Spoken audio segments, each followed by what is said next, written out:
မင်္ဂလာပါရှင်ခေတ်သစ်သတင်းဌာနကနေသတင်းများကိုတင်ဆက်ပေးသွားမှာဖြစ်ပါတယ်အခုပထမဆုံးတင်ဆက်ပေးမယ့်သတင်းကတော့ချင်းပြည်နယ်ဟာခါတွင်ဒုဗိုလ်ချုပ်ကြီးရှာပြေဦးဆောင်၍88နှစ်မြောက်ချင်းအမျိုးသားနှင့်အခမ်းအနားလှုပ်စဉ် CDF ဒရုန်းဖြင့်တိုက်ခိုက်သဖြင့်ရာပြေခွေးပြေးဝက်ပြေးထွက်ပြေးဟုဆို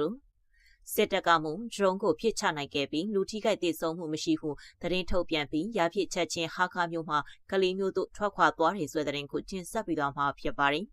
ချင်းပြည်နယ်ဟာခါမြို့တွင်ဒုဗိုလ်ချုပ်ကြီးရှာပြေဦးဆောင်ရင်88နှစ်မြောက်ချင်းအမျိုးသားနှင့်အခမ်းအနားလှုပ်စဉ် CDF ဟာခါကဒရုန်းဖြင့်တိုက်ခိုက်တဲ့ဖြင့်ဒုတိယဗိုလ်ချုပ်ကြီးရှာပြေခွေးပြေးဝက်ပြေးထွက်ပြေးတိတ်ရှောင်သွားကြောင်း CDF ဟာခါမှတာဝန်ရှိသူတို့ကသတင်းဌာနကိုပြောကြားပါတယ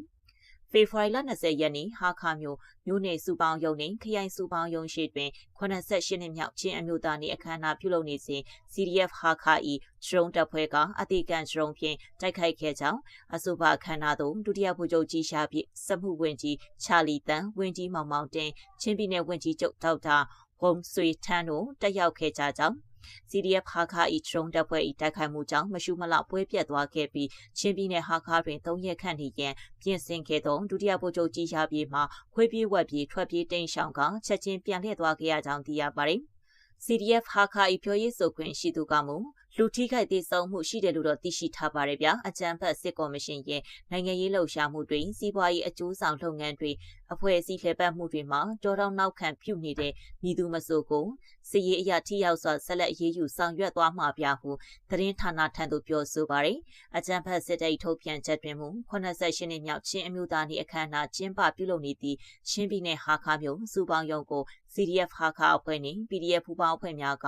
FVV Suicide Drone များအသုံးပြု၍တိုက်ခိုက်ခြင်းဆောင်ရွက်ခဲ့ရာလေကြောင်းလုံခြုံရေးတာဝန်များထမ်းဆောင်လျက်ရှိသည့်စစ်တပ်ကလေကြောင်းရန်ကောက်ွယ်ရေးစနစ်များဖြင့်ထောက်လှမ်းသိရှိခဲ့ပြီးအဆိုပါဒရုန်းမြင့်များကိုလက်ဦးမှုရယူဟန်တာနိုင်ခဲ့ကြောင်းရင်းတို့ဆောင်ရွက်နိုင်ခဲ့ခြင်းကြောင့်အခမ်းအနားကျင်းပနေသည့်နေရာသို့ကြားရောက်ပောက်ကွဲခြင်းမရှိဘဲအနီးပတ်ဝန်းကျင်နေရာများတွင်သာမြေပြင်ပေါ်သို့ပြက်ကျပျက်စီးခဲ့ကြောင်းသတင်းထုတ်ပြန်ထားပါတယ်။ရှင်ကဲ့သို့ဒရုန်းဖြင့်တိုက်ခိုက်မှုဖြစ်ပွားပြီးနောက်ဒုတိယဗိုလ်ချုပ်ကြီးရှာပြေမှဟာခါမြို့မှနေ့လယ်ပိုင်းတွင်ပြန်လည်ထွက်ခွာသွားကြောင်းသိရပါတယ်။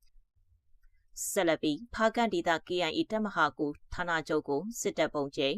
မြစ်ကြီးနားမှာလက်နက်ကြီးကျလို့အယက်သားထိခိုက်မှုရှိတဲ့ဆွဲသတင်းကိုတင်ဆက်ပြီးတော့မှဖြစ်ပါတယ်။ကချင်ပြည်နယ်ဖားကန်ဒေသရှိကချင်လွတ်လပ်ရေးတပ်မတော် KIA တပ်မဟာကိုဌာနချုပ်ကိုအာဏာသိမ်းစစ်တပ်ကဒီကနေ့ဖေဖော်ဝါရီ22ရက်မနက်ပိုင်းမှာလေကြောင်းပုံကျဲတိုက်ခိုက်ခဲ့ကြောင်းကချင်စစ်ရေးသတင်းရင်းမြစ်ကပြောပါတယ်။ဖေဖော်ဝါရီ22ရက်မနက်9:00နာရီခွဲကျော်အချိန်မှာစစ်ကောင်စီတိုက်လေယာဉ်ကပုံကျဲတိုက်ခိုက်ခဲ့တာလို့ဆိုပါတယ်။တိုက်ခိုက်မှုကြောင့်အထိကိမရှိဘူးလို့စစ်ရေးသတင်းရင်းမြစ်ကပြောပါတယ်။စစ်ကောင်စီကကချင်ဒေသကိုလေကြောင်းစစ်စင်ရေးတွေပိုလုပ်လာနိုင်လို့ပြည်သူတွေပိုသတိထားဖို့လိုအပ်တယ်လို့လည်းသတင်းရင်းမြစ်ကပြောပါတယ်။ဒါ့အပြင်မင်းညပိုင်းကမြစ်ကြီးနားမြို့ပေါ်ရက်ကွက်အချုံစစ်တပ်ပြေးခတ်တဲ့လက်နက်ကြီးကြောင့်အရက်သား3ဦးဒဏ်ရာရရှိခဲ့တယ်လို့လည်းပြောပါတယ်။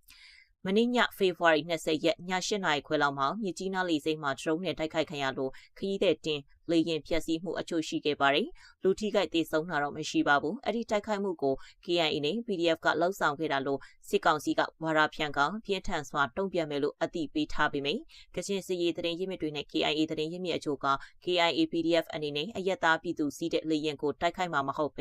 စစ်တပ်ကကိုယ်တိုင်ဖန်တီးပြီး KIA PDF အပေါ်အထင်မြင်မှားအောင်လှုပ်ဆောင်တာလို့တုံ့ပြန်ပါတယ်။စစ်ကောင်စီဟာမနေ့ညပိုင်းကလည်း KIA ဌာနချုပ်လိုင်ဇာမြို့ပေါ်လေယာဉ်ပြန်ဝဲပြီးမြို့မြောက်ဖက်တောင်ကုန်းက KIA တပ်စခန်းကိုလေချောင်းပုံကျဲတိုက်ခိုက်ခဲ့တယ်လို့စစ်ရေးသတင်းရင်းမြစ်အချို့ကပြောပါတယ်။ဆက်လက်ပြီးမြန်မာနိုင်ငံတွင်စစ်တပ်လိန်အခြေပြုအကြမ်းဖက်မှုနဲ့လူကုန်ကူးမှုရန်ဆွဲများကြောင့်အမျိုးသမီးများနှင့်မိန်းကလေးငယ်များအတွက်ထွက်ပြေးစရာမြေမရှိဖြစ်နေရတဲ့ဆိုတဲ့သတင်းကိုတင်ဆက်ပေးသွားမှာဖြစ်ပါတယ်။မြန်မာနိုင်ငံတွင်စစ်တပ်လိန်အခြေပြုအကြမ်းဖက်မှုနဲ့လူကုန်ကူးမှုရန်ဆွဲများကြောင့်အမျိုးသမီးများနှင့်မိန်းကလေးငယ်များအတွက်ထွက်ပြေးစရာမြေမရှိဖြစ်နေရကြောင်းကုလသမဂ္ဂဆိုင်ရာမြန်မာအမြဲတမ်းကိုယ်စားလှယ်တမန်ကြီးဦးကျော်မိုးထွန်းကပြောဆိုလိုက်ပါတယ်။အမေရိကန်ပြည်ထောင်စုနယူးယောက်မြို့ကုလသမဂ္ဂဌာနချုပ်တွင်ဖေဖော်ဝါရီလ18ရက်နေ့ပြုလုပ်သောကုလသမဂ္ဂအမျိုးသမီးရေးရာအမှုဆောင်ဘုတ်အဖွဲ့၏2026ခုနှစ်ဆိုင်ရာပထမကြိမ်ပုံမှန်အစည်းအဝေးတွင်သူကအထက်ပါတိုင်းပြောဆိုလိုက်ခြင်းဖြစ်ပါတယ်။မြန်မာနိုင်ငံတွင်မတရားစစ်အာဏာသိမ်းမှုတလျှောက်တွင်လည်းအမျိုးသမီးများနှင့်မိန်းကလေးငယ်များသည်လိင်အခြေပြုအကြမ်းဖက်မှုနှင့်လူကုန်ကူးမှုရန်ဆွဲများကြောင့်အထူးထိရှလွယ်လာခဲ့ပြီး၎င်းတို့အနေဖြင့်စစ်တပ်မှနိုင်ငံတန်တလျာ၌ကျူးလွန်နေသည့်အကြမ်းဖက်မှုများ၏တန်ကိုအလွန်အမင်းခါးစည်းခံရကြောင်း မြန်မာနိုင်ငံတွင်အမျိုးသမီးများနှင့်မိန်းကလေးငယ်များအတွက်ထွက်ပြေးစရာမြေမရှိပါကြောင်းတမတ်ကြီးဦးကျော်မိုးထွန်းကပြောဆိုပါတယ်။အကြမ်းဖက်စစ်တပ်၏မတရားဆီအာဏာသိမ်းမှု9နှစ်ကျော်ကြာမြင့်လာခဲ့ပြီးစစ်တပ်မှကြဲကြဲပြန့်ပြန့်နှင့်စနစ်တကျကျူးလွန်နေသောရက်စက်ကြမ်းကြုတ်မှုများကြောင့်ဒုက္ခအတိရောက်နေရသည့်လူဦးရေ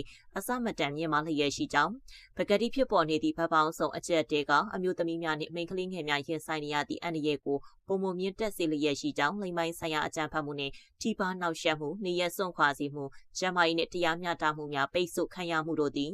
အမျိုးသမီးများနှင့်မိန်းကလေးငယ်များနေစဉ်ရင်ဆိုင်နေရသည့်အမှန်တရားများပင်ဖြစ်ကြောင်းတမန်ကြီးကရှင်းပြပါသည်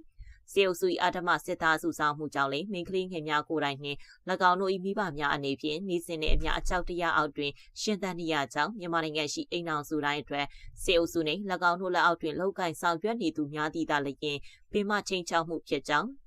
စေအုပ်စုနှင့်မိဖက်ဆက်ဆက်ခြင်းသည်ကြံရပါမြောက်ကြောင်းသူကဆက်လက်ပြောဆိုပါသည်ကုလသမဂ္ဂအပွားဝင်အလူရှင်နိုင်ငံများအနေဖြင့်အမျိုးသားညီညွတ်ရေးအစိုးရတိုင်းသားတော်လှန်ရေးအဖွဲ့များအမျိုးသမီးများဦးဆောင်သည့်အရက်ဖက်လူမှုအဖွဲ့အစည်းနှင့်မြေပြင်တွင်လှုပ်ရှားနေသည့်ဒေသခံမိဖက်အဖွဲ့များနှင့်သာဦးတည်၍စစ်မှန်စွာပူးပေါင်းဆောင်ရွက်တင်ကြောင်းကုလသမဂ္ဂအမျိုးသမီးရေးရာအဖွဲ့အနေဖြင့်လာမယ် CSW70 အစည်းအဝေးတွင်တရားမျှတမှုအတွက်အဓိကနှိုးဆော်ရန်ပြင်ဆင်နေသည့်အလျောက်မြန်မာနိုင်ငံတွင်ဖြစ်ပွားနေသည့်အကြက်တဲပြဿနာနှင့်စေအုပ်စု၏ဖြစ်ထမ်းမှကင်းလွတ်နေမှုကိုမရှိကြစေသင့်ကြောင်းသူကဆိုပါသည်ကုလသမဂ္ဂ၏အဖွဲ့ဝင်နိုင်ငံများအားလုံးအနေဖြင့်စေအုပ်စုမှအတူရောင်ရွှေခောက်ပွဲများကိုအသုံးချက၎င်းတို့တရားဝင်မှုရရှိနိုင်ရေးအမျိုးသမီးများနှင့်မိန်းကလေးငယ်များအပါအဝင်ပြည်သူများအပေါ်ကျူးလွန်သည့်ရက်စက်ကြမ်းကြုတ်မှုများကိုဖုံးကွယ်နိုင်ရေးတို့အတွက်ကြိုးပမ်းနေသည့်ညီသည့်လှုပ်ဆောင်ချက်ကိုမဆိုညှင်းပယ်ကန့်ကွက်ရန်တမတ်ကြီးကတိုက်တွန်းတောင်းဆိုပါသည်မြန်မာနိုင်ငံတွင်အမျိုးသမီးများနှင့်မိန်းကလေးငယ်များအပါအဝင်လူ9800ကျော်စစ်တပ်၏တပ်ဖြတ်ခြင်းကိုခံခဲ့ရပြီး3.6 တန်းကျော်မှနေရစွန့်ခွာနေထိုင်နေရကြောင်း22တန်းခန့်မှလည်းလူသားချင်းစာနာထောက်ထားမှုဆိုင်ရာအကူအညီများကိုအထူးလိုအပ်လျက်ရှိကြောင်း၎င်းတို့အနက်10.4 တန်းကျော်မှအမျိုးသမီးများနှင့်မိန်းကလေးငယ်များဖြစ်ပြီးကလေးငယ်6.3 တန်းကျော်အထိပါဝင်နေကြောင်းသိရပါတယ်။အကြံဖတ်စေအုပ်စုအနေဖြင့်လက်နက်ကြီးများကိုအသုံးပြုခြင်းလေကြောင်းတိုက်ခိုက်ခြင်းနှင့်ပောက်ကွဲလွယ်သောလက်နက်များကိုအသုံးချခြင်းတို့ကိုမစင်မကျင်ကျူးလွန်နေုံသာမက၎င်းတို့ကျူးလွန်လျက်ရှိသည့်ရက်စက်ကြမ်းကြုတ်မှုများကိုတပုံစံတည်းဆက်၍သာကျူးလွန်လျက်ရှိကြောင်းလိမ္မိုင်းဆိုင်ရာအကြံဖတ်မှုနှင့်ထိပါနှောက်ယှက်မှုနေရစွန့်ခွာစေမှုကျန်းမာရေးနှင့်တရားမျှတမှုများပိတ်ဆို့ခံရမှုတို့သည်အမျိုးသမီးများနှင့်မိန်းကလေးငယ်များနေ့စဉ်ရင်ဆိုင်နေရသည့်အမှန်တရားများပင်ဖြစ်ကြောင်းတမတ်ကြီးကပြောဆိုပါသည်ကျမတို့တင်ဆက်မှုကိုဒီမှာပဲရနာခွင့်ပြုပါရှင်အားလုံးပဲရှင်လန်းချမ်းမြေ့ကြပါစေရှင်